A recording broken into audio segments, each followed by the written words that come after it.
And you just look at him. Yep, I'm rolling. For the record, can we get your name, please?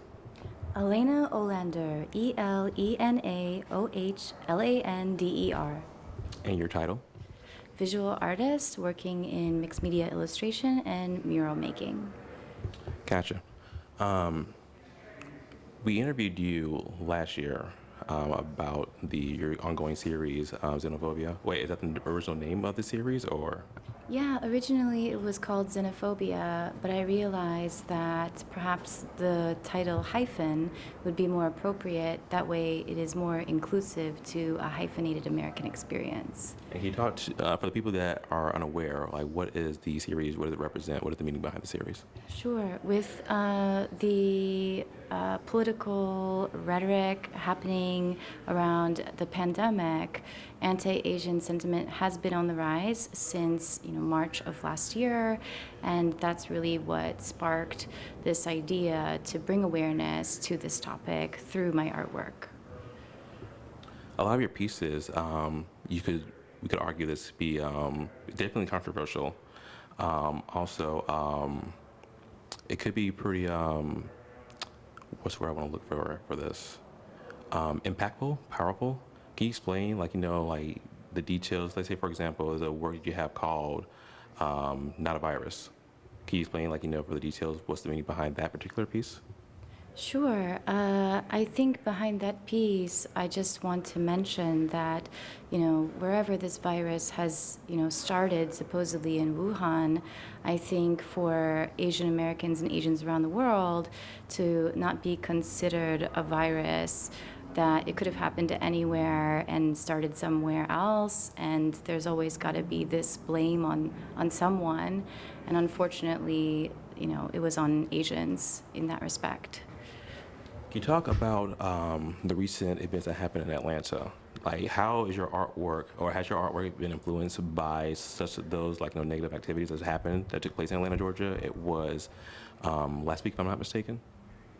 Yeah, I think unfortunately, the level of harassment and violence against Asian Americans has been escalating, and unfortunately, it's escalated to the point of a mass shooting.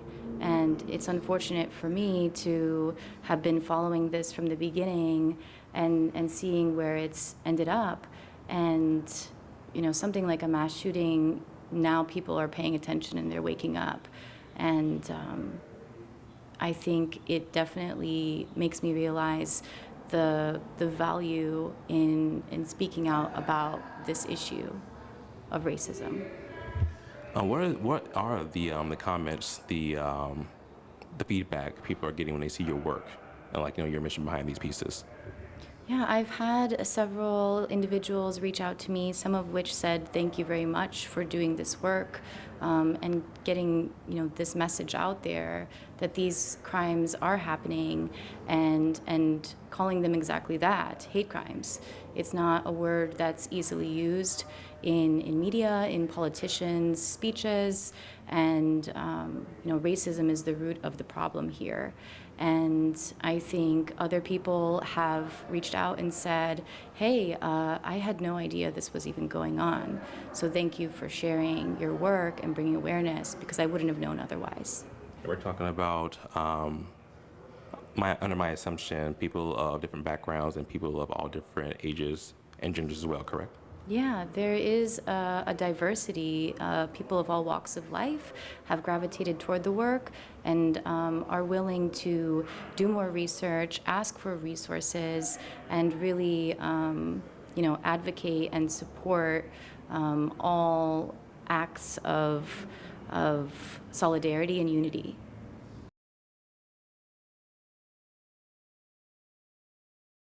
So there are other pieces that we have, there are other pieces that you created that are not here. There are pieces such as Kung Flu.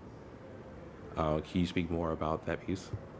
Yeah, so the piece Kung Flu was my reaction to former President Trump rhetoric as he referred to coronavirus as the Kung flu. And I felt that, this type of rhetoric really instigates the kind of racial discrimination and behavior that's kind of happening all around. Another piece that I want to bring up, I don't want to say the word. I think you know what I'm getting at. The thanks blank. Can you speak upon that piece as well? Yeah, so one of the pieces incorporates a derogatory term, and that piece was unfortunately inspired by an image of a former Marine taken in a store somewhere in the United States who had this derogatory term written on their face mask that was thanking, Asian people essentially, and blaming them for the virus. As you come across these images that you see, whether it's through news broadcasts, social media, how does that affect you individually, one as a person, but yet two as an artist?